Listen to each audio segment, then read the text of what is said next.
Because forever, as we have discussed, it's not about you living to an old age. It is the period of time that God will give you to be with your spouse together. They can go anytime. It can be sickness, it can be accidents, it can be anything.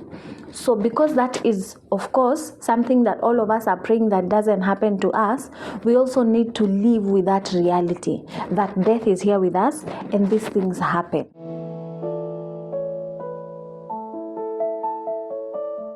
When everyone hears forever, they think about a lifetime, right? It is about you living to an old, ripe old age together forever.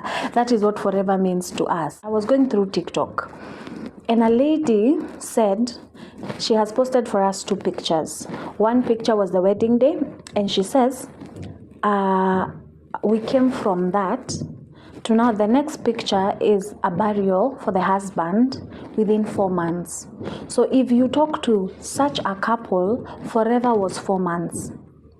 Because then again, she will not have time to stay with the husband.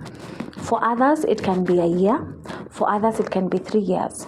Because we actually don't know how long you and your partner will be on earth to live, we assume that forever is not just, let's agree here that forever is not a matter of old age.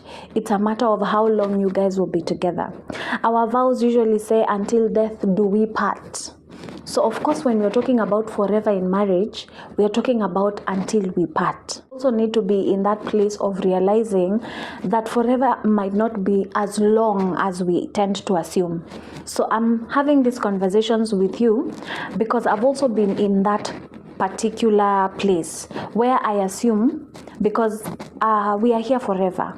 I remember there's this particular time my husband was demanding for sex and I was really not in the mood, and in my mind he was there trying, right? And me, I'm like, we have until forever. Why are you stressing me? Tuko na kesho kutwa, tuko na hiyo mwezi ingine, we have how many years to come.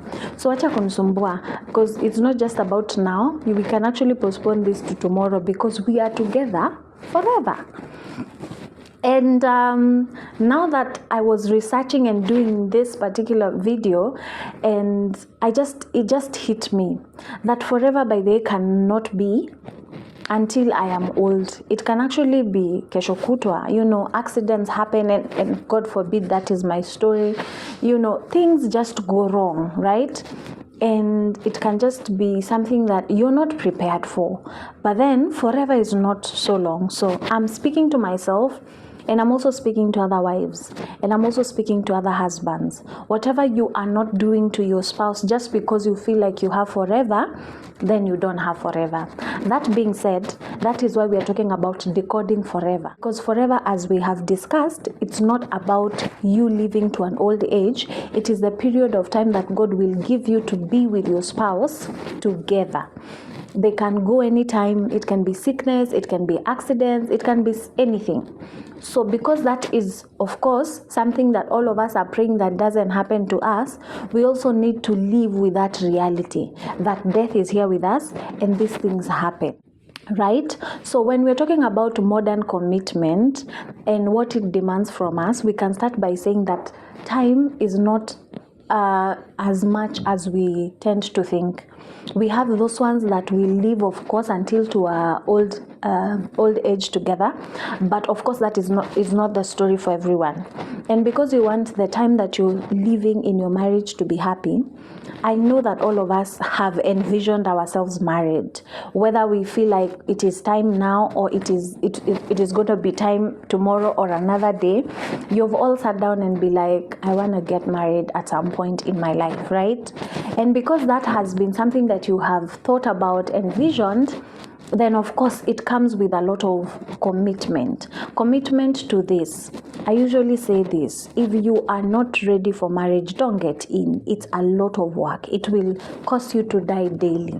Dying means that this person is totally opposite of who you are. Yes, you might have things that you like. Yes, you might have things in common, but then for you to be truly happy and genuinely happy, you always have to compromise on a thing or two.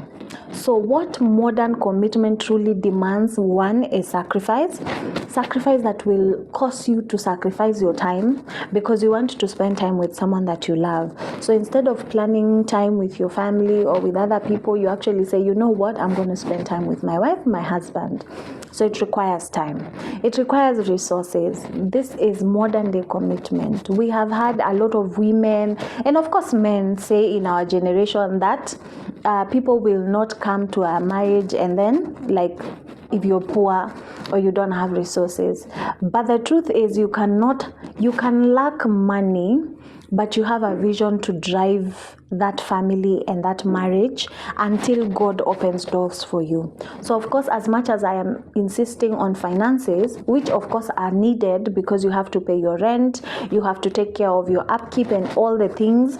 Very soon when you're married, children are a blessing that are added to that, and of course they also come with their own demands and responsibilities, and they will require resources whether we like it or not. So whether you're poor or rich, money is required. Another demand is faithfulness, and I know that a lot of us in our generation don't practice this, but it is very important. I usually believe that your level of faithfulness shows your level of commitment.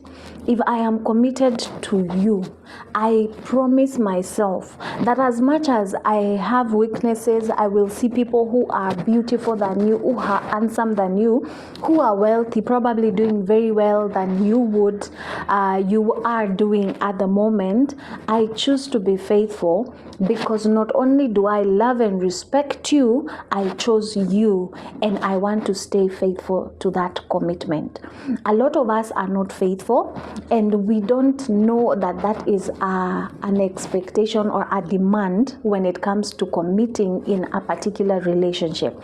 You cannot say you love someone and yet you are entertaining another person. You are using the resources that you would probably be taking her out to take someone else. That is totally inappropriate. So commitment in our modern day society means that you need to be faithful.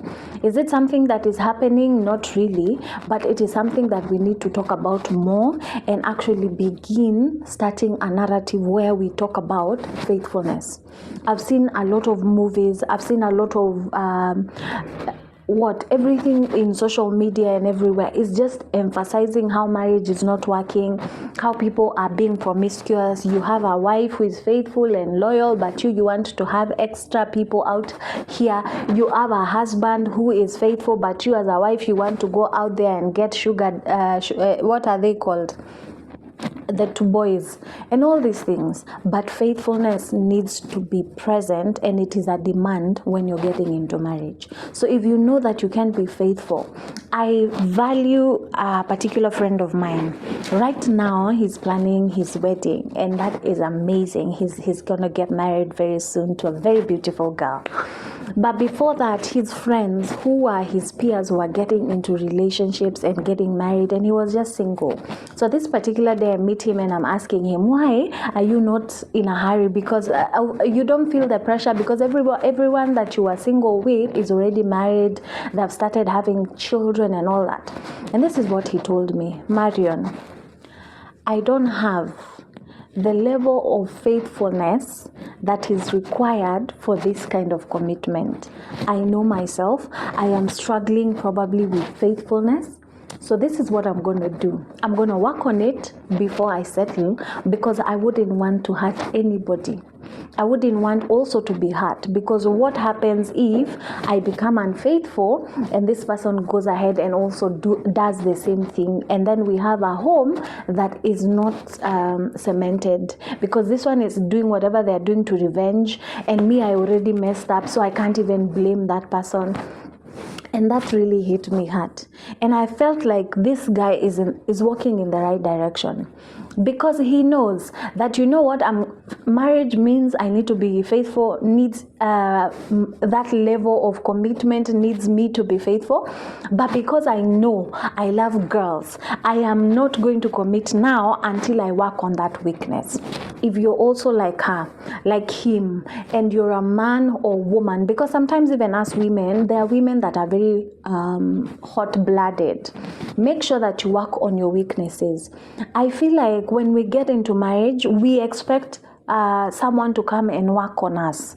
This is the other thing I believe that is demanded from us when we're getting into a commitment that goes to forever, is that you work on yourself on a personal level. You have your weaknesses. If they're highlighted to you, don't catch feelings, don't catch offense. Of course, whatever you're told can be painful. It can really hurt your ego and your esteem and all that.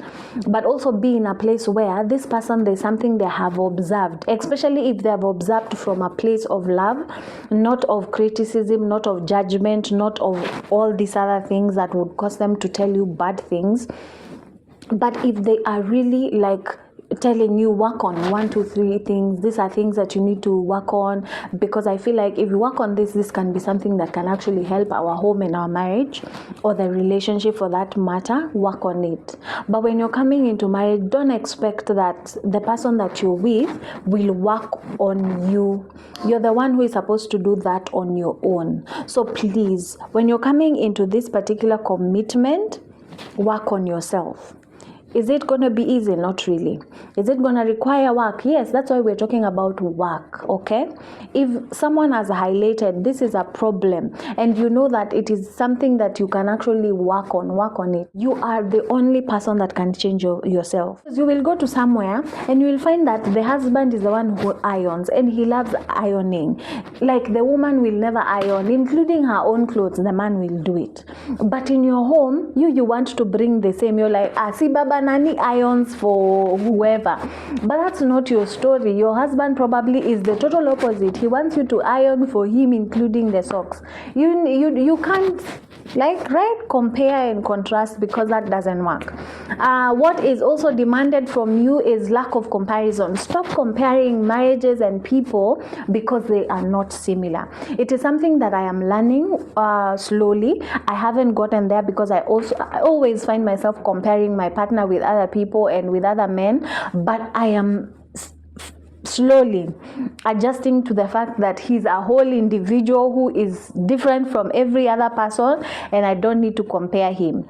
And it's the same case for me. I am me. I don't want to be compared with any other woman because we are totally different. You see, when you're looking at me, things I love totally different from things that other women love, whatever other women are like, I don't like. I am totally different. So you have to accept me the way I am, right?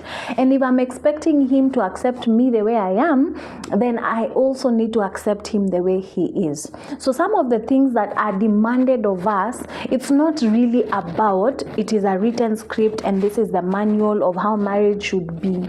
I'm finishing by saying this. When I'm talking about demands that we are expected to give in the commitment that we are having and working together, I need to also clarify this. A commitment, or a marriage commitment, or forever for that matter, is a commitment between two people.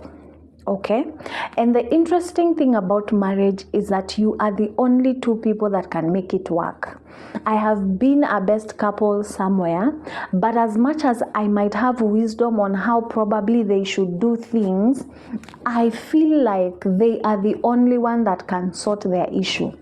We have best couples, right? Who stood in for us. We are supposed to go to them when we have issues. There's what I'll go and hear this lady telling me to do or apply. I'm like, yeah, whatever, man. I'm not going to do that.